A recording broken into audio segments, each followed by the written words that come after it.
Hello student, I am welcome back to the YouTube channel. यह video part 3 है। इससे पहले इस यूट्यूब चैनल पर पार्ट 1 और पार्ट 2 वीडियो अपलोड कर दिया गया है। एनसीईआरटी फिजिक्स का जो इम्पोर्टेंट कोर्स है 2 नंबर और 5 नंबर वाला क्वेश्चन, वो दोनों वीडियो जाकर आप देख लीजिए। वो दोनों वीडियो आपके लिए बहुत इंपॉर्टेंट है, तो उन दोनों वीडियो का लिंक डिस्क्रिप्शन में दिया हुआ है। क्या क्लिक कर उन दोनों वीडियो को जरूर देखिएगा क्योंकि वो वीडियो बहुत इंपॉर्टेंट है।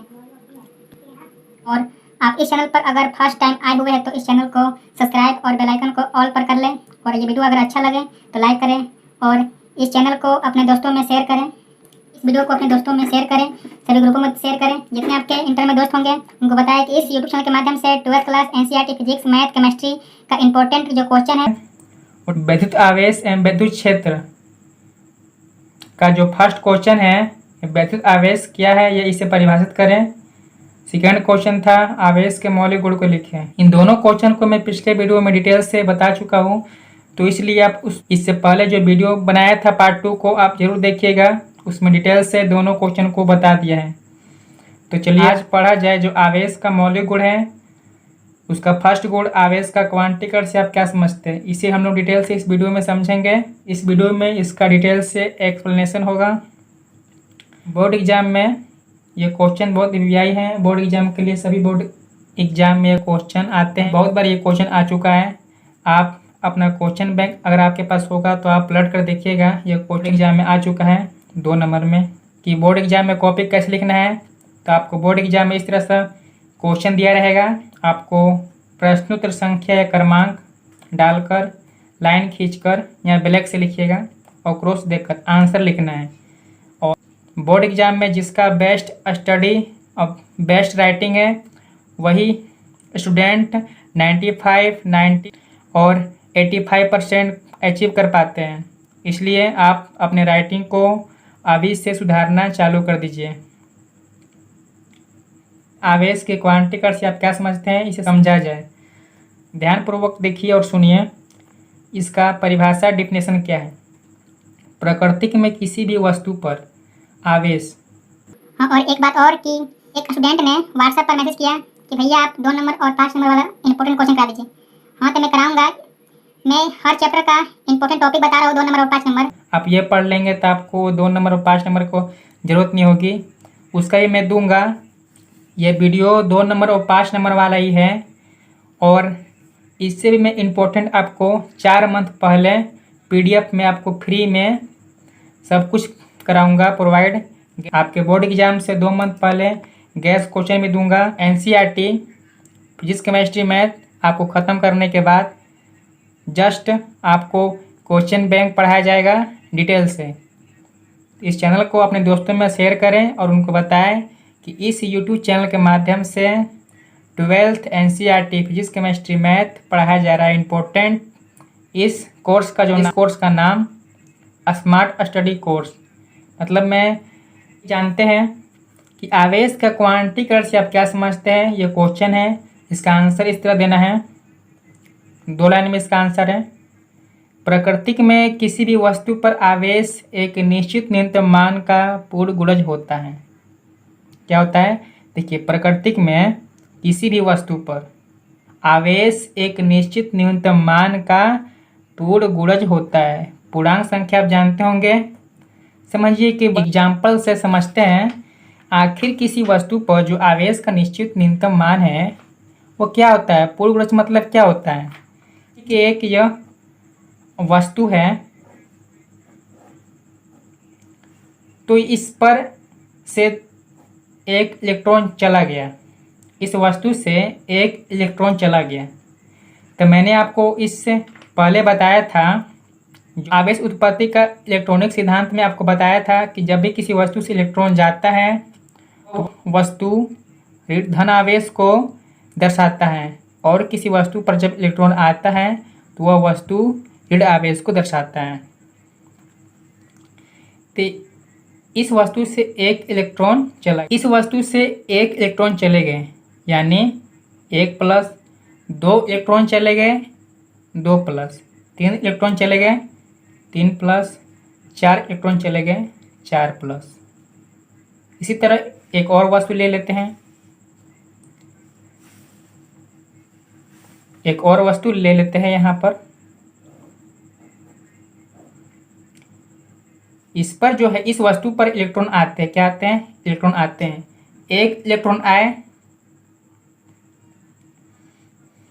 दो इलेक्ट्रॉन आए, तीन इलेक्ट्रॉन आए, चार इलेक्ट्रॉन आए।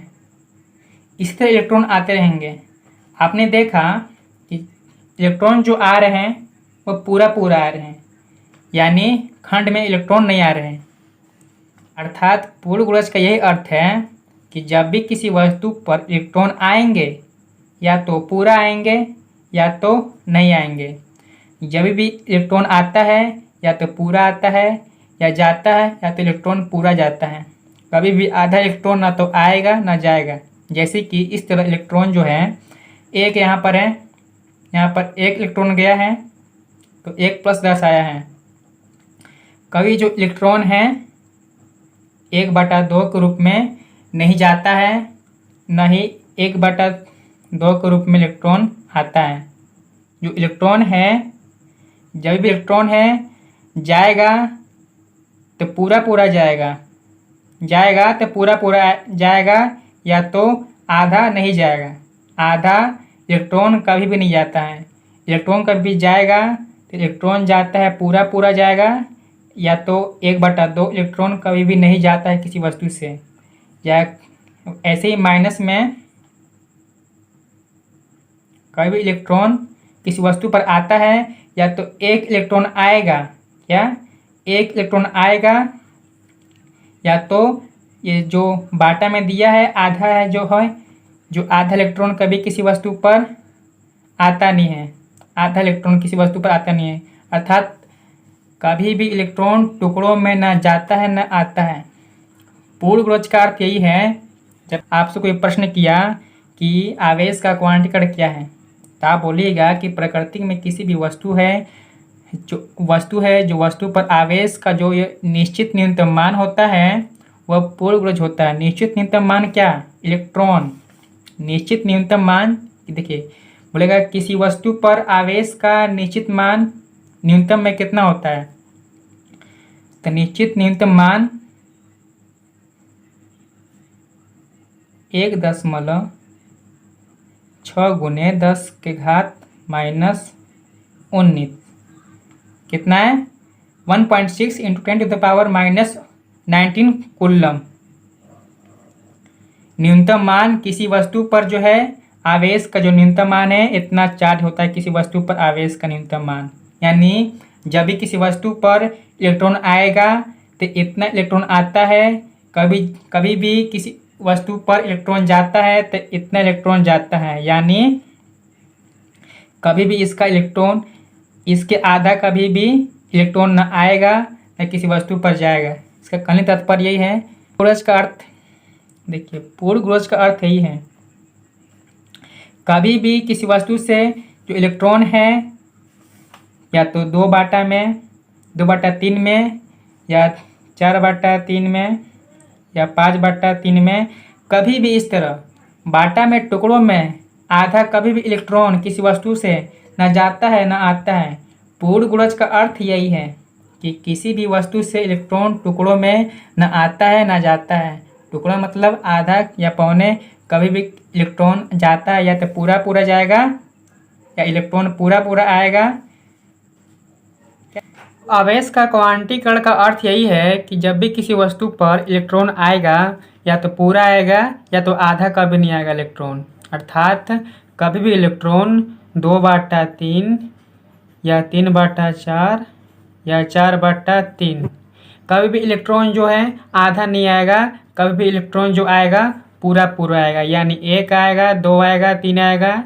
कभी भी इलेक्ट्रॉन बाटा या आधा या टुकड़ों में कभी भी इलेक्ट्रॉन किसी वस्तु पर न आता है न जाता है।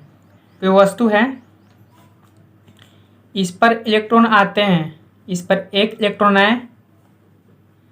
आने का अर्थात मैं आपको जब आवेश का उत्पत्ति में समझाया था कि किसी वस्तु पर जब आवेश आता है, जब इलेक्ट्रॉन आता है, यहाँ पर एक इलेक्ट्रॉन आया, एक लिखे, इलेक्ट्रॉन आया है इसलिए माइनस।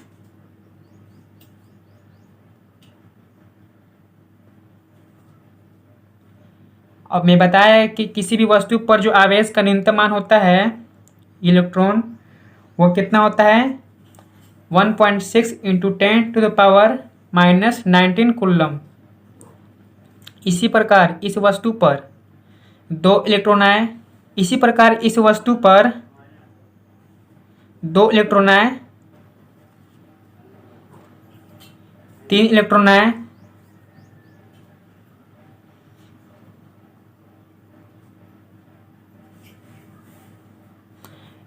ऐसे 4 इलेक्ट्रॉन आए।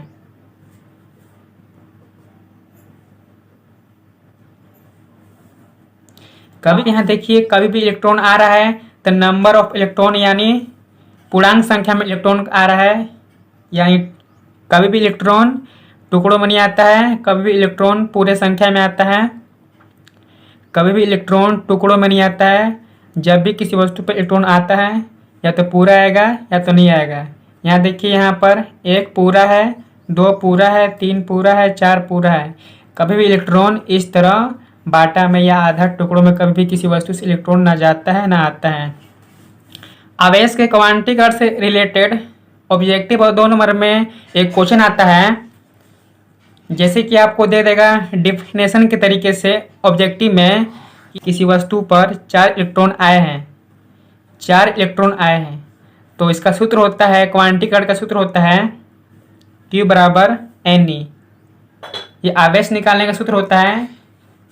जैसे कि यहाँ पर आपको बोल देगा किसी वस्तु पर 4 इलेक्ट्रॉन आए हैं, इसका आवेश निकालें, तो इस सूत्र के माध्यम से आप आवेश निकाल सकेंगे। Q मतलब आपका किसी वस्तु का नंबर इलेक्ट्रॉन कि इस वस्तु पर कितना इलेक्ट्रॉन आया है, तो 4 इलेक्ट्रॉन आया है। इलेक्ट्रॉन मतलब इलेक्ट्रॉन का मान, ये जो न्यूनतम मान है ये है आवेश का सबसे न्यूनतम मान। ये ऑब्जेक्टिव में कभी कभी दे देता है कि आवेश का न्यूनतम मान कितना होता है, तो आप ये लिखिएगा, 1 नंबर में आता है ये ऑब्जेक्टिव में। तो आप इसे कैसे निकालेंगे, तो नंबर जो n की जगह पर आप क्या लिखेंगे, नंबर ऑफ इलेक्ट्रॉन की उस वस्तु पर कितने इलेक्ट्रॉन आए हैं, तो 4 आए हैं इसलिए 4। अब इलेक्ट्रॉन का न्यूनतम मान इतना होता है तो आप लिख देंगे। अब मेन बात यह है कि किसी वस्तु पर इलेक्ट्रॉन आए हैं, आए का मतलब माइनस में यहाँ लिखेंगे। यही अगर आपको प्लस में बोल देता, मतलब किसी वस्तु से 4 इलेक्ट्रॉन चले गए हैं, तो आप यहाँ पर प्लस लिखते हैं। ये बहुत बड़ी बात है, याद रखिएगा कि जब भी किसी वस्तु से इलेक्ट्रॉन आते हैं तो माइनस का चिन्ह देंगे, और जब भी किसी वस्तु से इलेक्ट्रॉन जाते हैं तो प्लस में चिन्ह दीजिएगा, वरना आपका 1 नंबर कट जाएगा। ये 2 नंबर में भी देता है और ऑब्जेक्टिव में भी देता है। तो माइनस न्यूनतम मान 1.6 इंटू 10⁻⁻19,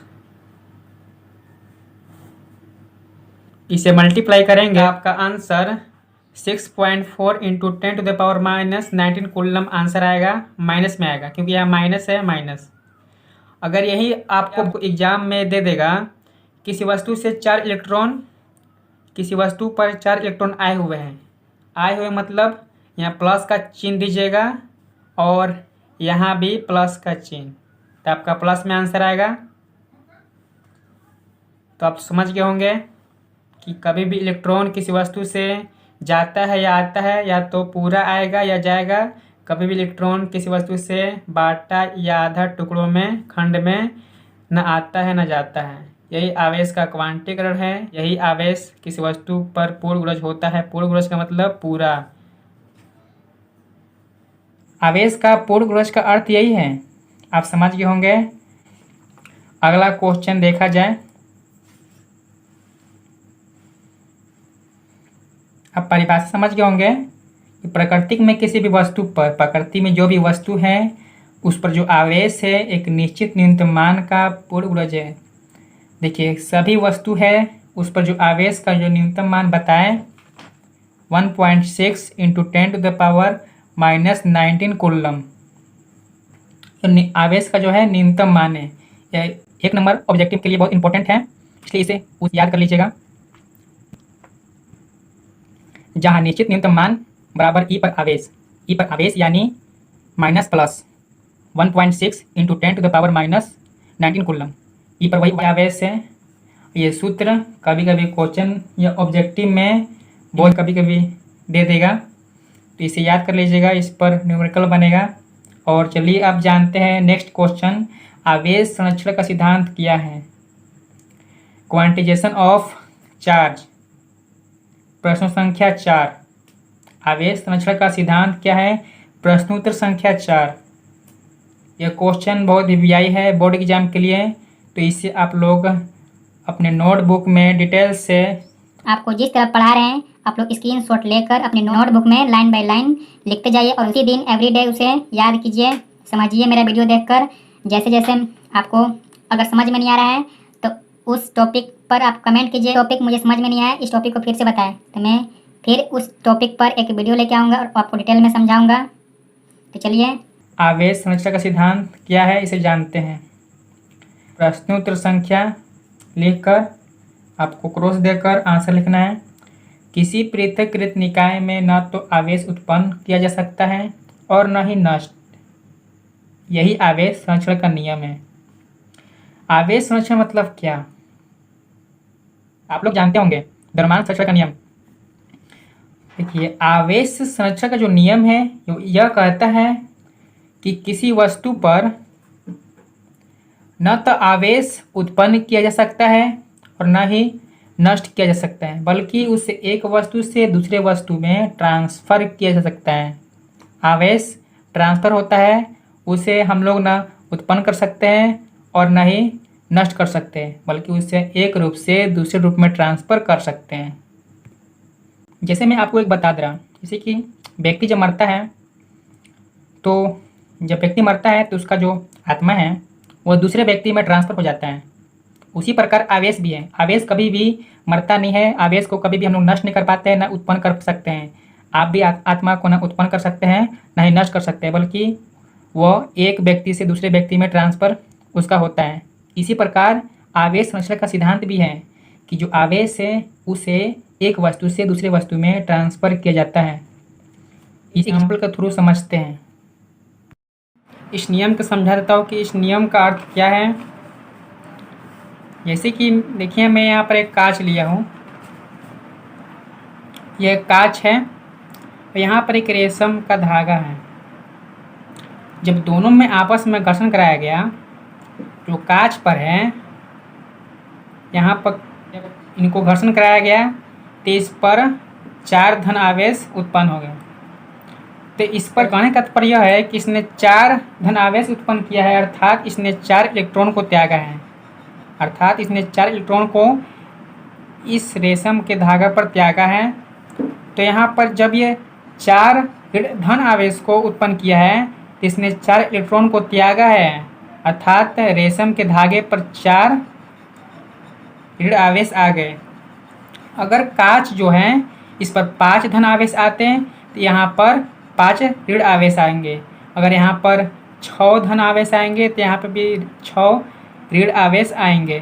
फिर इसका कहने का तात्पर्य यह है कि जितना कांच पर धन आवेश आएंगे उतना रेशम के धागे पर भी ऋण आवेश आएंगे। जैसे जैसे जितने इलेक्ट्रॉन, जितने पॉजिटिव चार्ज कांच पर, उतने नेगेटिव चार्ज रेशम के धागे पर आएंगे। तो इसका कहने का तात्पर्य यह है, ध्यानपूर्वक देखिए, जब यह कांच है, कांच को किससे रगड़ा गया, रेशम के धागे से, तो जिससे रगड़ा जाता है उस पर ऋण आवेश आते हैं। कहने का तात्पर्य यह है कि कांच पर जितना पॉजिटिव चार्ज होगा उतना ही रेशम के धागे पर नेगेटिव चार्ज उत्पन्न होगा। ये पॉजिटिव चार्ज उत्पन्न हुआ है घर्षण करने से। कैसे उत्पन्न हुआ है, ये जो पॉजिटिव चार्ज है कांच के छड़ पर रेशम के धागे से रगड़ा गया तो इस पर 6 पॉजिटिव चार्ज उत्पन्न हो गए। तो 6 पॉजिटिव चार्ज उत्पन्न होने का अर्थ यह है कि इसने 6 इलेक्ट्रॉन त्याग दिए, तो इस पर 6 माइनस आ गए। जितना इस पर पॉजिटिव चार्ज आएंगे उतना इस पर नेगेटिव चार्ज आएंगे। कहने का तात्पर्य यह है कि इस पर जितना धन आवेश होगा उस पर इतना ऋण आवेश होगा। दोनों बराबर हैं, इसलिए कंजर्वेशन ऑफ चार्ज मतलब आवेश का कंजर्वेशन कर सकते हैं, संरक्षण, बल्कि उसको हम लोग नष्ट नहीं कर सकते हैं। आवेश संरक्षण का नियम यही है। चलिए परिभाषा देखते हैं कि परिभाषा क्या है। ये आवेश संरक्षण का सिद्धांत क्या है। किसी पृथक्कृत निकाय में न तो आवेश उत्पन्न किया जा सकता है और न ही नष्ट। बोलिए इसमें हम लोग आवेश कैसे उत्पन्न हुआ। इसमें हम लोग किसी चीज़ को तो हम लोग इस पर लगाए हुए नहीं हैं। जब एक वस्तु लिए और उस पर रेशम का धागा से रगड़े तो इस पर पॉजिटिव चार्ज उत्पन्न हो गया, और जिससे रगड़ते हैं उस पर ऋण आवेश उत्पन्न हो जाता है। जितना कांच पर एक वस्तु है, जितना इस पर धन आवेश उत्पन्न हुआ उतना ही इस पर ऋण आवेश उत्पन्न हुआ है। कहने का अर्थ है दोनों बराबर है। न ही हम लोग आवेश को नष्ट कर सकते हैं और न ही तो आवेश को उत्पन्न कर सकते हैं, न ही नष्ट कर सकते हैं। जैसे कि इस पर 6 प्लस है, इस पर 6 माइनस है। जब दोनों को सटा देंगे तो 0 हो जाएगा, प्लस माइनस कट जाएंगे 0 हो जाएंगे। अर्थात न तो हम लोग आवेश को उत्पन्न कर सकते हैं न ही नष्ट कर सकते हैं। इसे कहने का इसका मेन नियम का यही फंडा है। नियम का फंडा यही है कि आवेश को हम लोग नष्ट या उत्पन्न नहीं कर सकते हैं, बल्कि उसको ट्रांसफ़र कर सकते हैं। कभी भी आपको बोर्ड एग्जाम में दे देगा ये क्वेश्चन, तो आप क्लियर का क्वेश्चन है, इतना आप लिख देंगे। और ये एग्जाम्पल आपको लिखना होगा। जो मैं चित्र में देखा है इसे नहीं उतारना है, इसे मैं समझाने के लिए दिखाया था, बताया था। आपको इसे लिखना है। बोर्ड एग्जाम में ये लिख देंगे तो आपको 2 में से 2 नंबर, एक भी नंबर नहीं कटेंगे। एग्जाम्पल 1 है कि कांच की छड़ को, यहाँ पर क्या बताया ना, कांच की छड़ को रेशम से रगड़ने पर जितना धन आवेश कांच की छड़ है और रेशम से हम रगड़ेंगे तो जितना धन आवेश कांच की छड़ पर उत्पन्न होता है उतना ही ऋण आवेश रेशम की छड़ पर उत्पन्न होती है। समझे ना। जितना कांच के छड़ पर धन आवेश उत्पन्न होता है उतना ही रेशम के छड़ पर धन ऋण आवेश उत्पन्न होता है। और इसका सेकंड एग्जाम्पल यह है, आप एग्जाम में दोनों एग्जाम्पल में से एक एग्जाम्पल लिखकर आ सकते हैं। जब NaCl को जल में, दूसरा एग्जाम्पल समझते हैं। जब NaCl को जल में घोलने पर Na प्लस व Cl माइनस, Na का मतलब सोडियम प्लस व क्लोरीन माइनस आयन है। क्या है, इसे बोलेंगे ऋणायन, इसे धनायन। आयनों में विभक्त हो जाता है। इस क्रिया को आयनीकरण कहते हैं। आयनीकरण एक केमिस्ट्री का टॉपिक है। इसे एग्जाम्पल में मैं फिजिक्स में लेकर आया हूँ।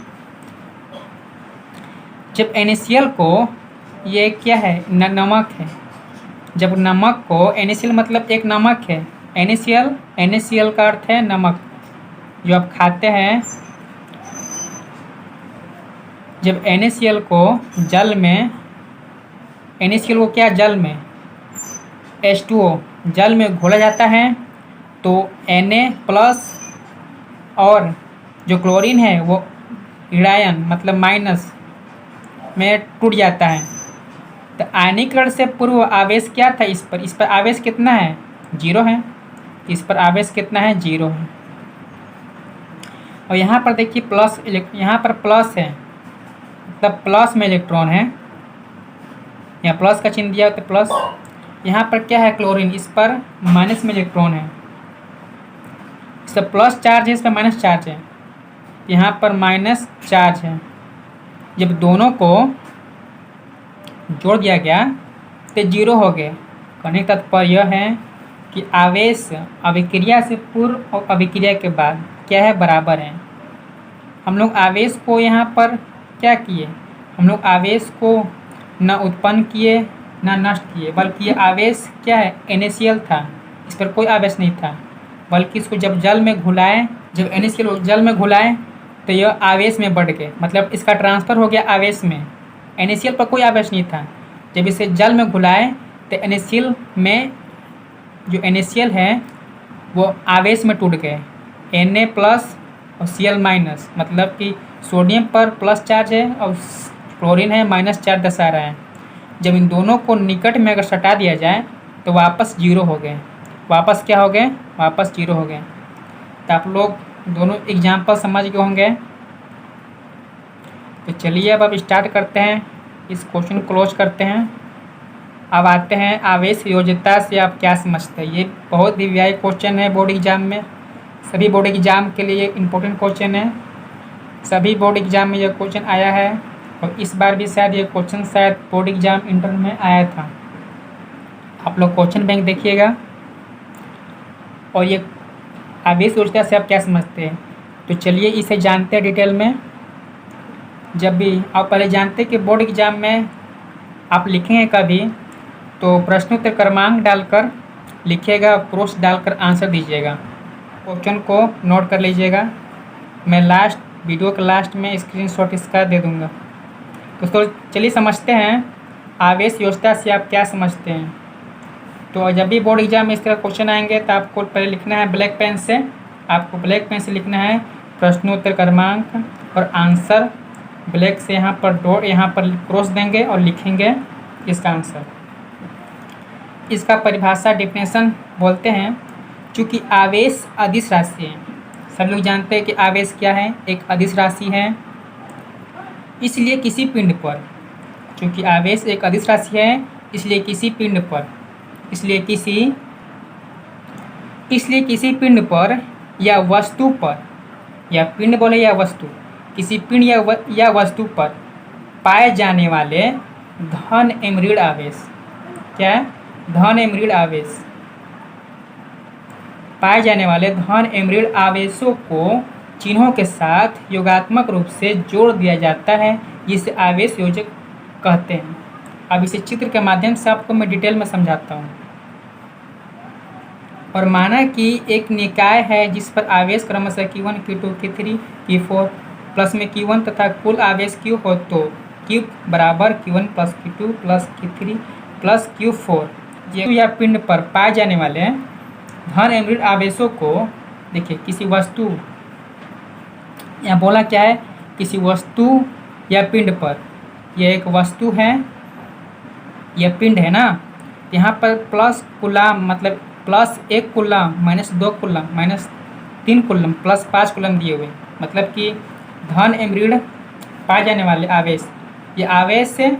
और धन एवं ऋण, धन देखिए धन यहाँ दिया, ऋण दिया है, मतलब धन एवं ऋण के साथ पाए जाने वाले आवेशों को, धन एवं ऋण आवेशों को चिन्हों के साथ जोड़ दिया जाता है। मतलब कि इस तरह इसको जोड़ दिया जाता है, इस तरह इस सूत्र पे ये जोड़ाएगा, जोड़ दिया जाता है, चिन्हों के साथ योगात्मक रूप से जोड़ दिया जाता है, जिसे आवेश योज्य कहते हैं। मतलब कि इस पिंड पर माइनस प्लस जितना कूलम है उसको जोड़ देंगे, यही आवेश योज्य है।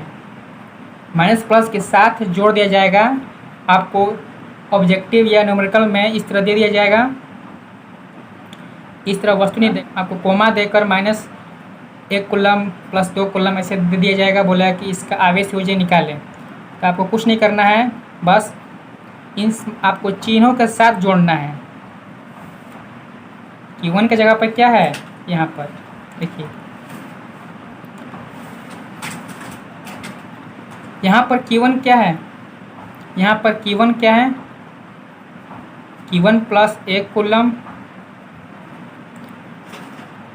Q2 माइनस 2 कूलम, जो Q3 है माइनस 3 कूलम, और Q4 कितना है, प्लस 5 कूलम। अब बोलेगा आपको कि किसी वस्तु का आवेश योज्य निकालिए, तो आपको इन चिन्हों के साथ जोड़ देना है। इसका सूत्र क्या होता है, इसका सूत्र यह होता है, इसका सूत्र यह होता है, जब भी कोई आपसे प्रश्न पूछा कि आवेश योज्यता से आप क्या समझते हैं, तो आप ठेठ हिंदी में बोलिएगा कि जब भी किसी वस्तु पर धन एवं ऋण आवेश पाए जाते हैं, उन आवेशों को जब योगात्मक रूप से जोड़ दिया जाता है तो वही आवेश योज्यता कहलाता है। कहने का तात्पर्य यह है कि यहाँ पर देखिए वस्तु ये पिंड है, और plus 1 coulomb, minus 2 coulomb, minus 3 coulomb दिया हुआ है, प्लस 5 कूलम दिया हुआ है, और इसे हम मान लेंगे Q1, इसे मान लेंगे Q2, इसे मान लेंगे Q3, इसे मान लेंगे Q4। अब हम इसका आवेश, हमको इस पर आवेश निकालना है, कुल आवेश निकालना है। तो कुल आवेश का सूत्र इस पर कितना है, Q1 Q2 Q3 Q4। ये Q1 लिखेंगे, Q2 लिखेंगे, Q3 Q4। इसमें आवेश दे सकता है, यहाँ पर यहाँ Q4 तक दिया है तो Q5 Q6 Q7 तक भी दे सकता है, इसका कोई लिमिट नहीं है। तो Q1 की जगह पर कितना है, 1 कूलम है, प्लस का चिन्ह दे देंगे यहाँ पर। और Q2 कितना है, -2 कूलम। और Q3 कितना है, -3 कूलम। और Q4 कितना है, प्लस यहाँ लिखने की जरूरत नहीं है, +5 कूलम दिया हुआ प्लस।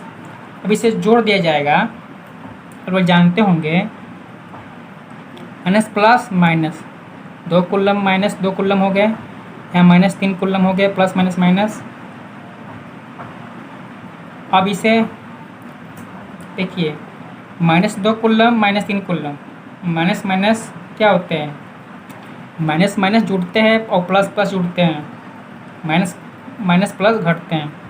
तो माइनस माइनस देखिए, माइनस माइनस जुड़ गए और plus plus, 1 coulomb plus 5 coulomb, 6 coulomb हो गए। और -2 कूलम -3 कूलम कितना, 5 कूलम हो गए। घट कर कितना आ गए, 1 कूलम आ गए प्लस में। तो हमारा आवेश योजना निकल गया। इस पिंड पर आवेश योजना कितना है, मतलब आवेश योजक कितना है, आवेश, इसका आवेश कितना है, तो 1 कूलम है। आवेश योजना का अर्थ यही है कि देखिए, एक वस्तु है, उस पर जितना आवेश दिया है चिन्हों के साथ, मतलब चिन्ह दिया है, इस पर दिया है ना। चूँकि आवेश अदिश राशि है, इसलिए किसी पिंड पर या वस्तु पर पाए जाने वाले, पिंड या वस्तु पर, ये एक पिंड है, वस्तु है, इस पर पाए जाने वाले धन, ऋण, आवेश, मतलब कि धन के साथ आवेश ये है, ऋण के साथ आवेश ये है। आवेशों को, मतलब आवेशों मतलब ढेर सारा आवेश है, आवेशों को चिन्हों के साथ योगात्मक रूप से जोड़ दिया जाता है, मतलब चिन्ह सहित जोड़ेंगे हम, चिन्ह को छोड़ेंगे नहीं कि हम यहाँ पर जब जोड़ रहे हैं, यहाँ पे 1 कूलम ले लिए, यहाँ 2 कूलम ले लिए, ये माइनस नहीं, चिन्हों का साथ योगात्मक रूप से जोड़ दिया जाता है, जिसे आवेश योजक कहते हैं। ये इसका सूत्र है। आप ये इस क्वेश्चन को आप समझ गए होंगे कि किसी आवेश योजना से आप क्या समझते हैं, इस तरह क्वेश्चन आएगा, तब इसका परिभाषा। अब इस वीडियो को मैं यहीं पर क्लोज करता हूँ। क्लोज करने से पहले आप इसका स्क्रीनशॉट ले लीजिए। आप इस वीडियो में तीनों टॉपिक को आप डिटेल में समझ गए होंगे, नहीं समझे होंगे तब कमेंट में कमेंट कीजिएगा। मैंने पिछले वीडियो में स्क्रीनशॉट नहीं दिया था, इसका भी स्क्रीनशॉट ले लीजिए। स्क्रीनशॉट ले लिए होंगे।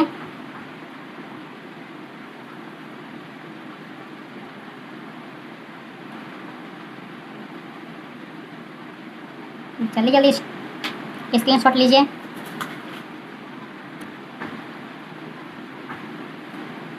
स्क्रीनशॉट ले लिए।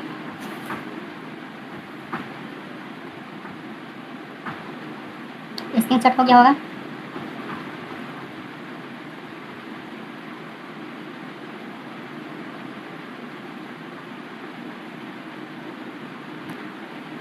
स्क्रीनशॉट हो गया होगा।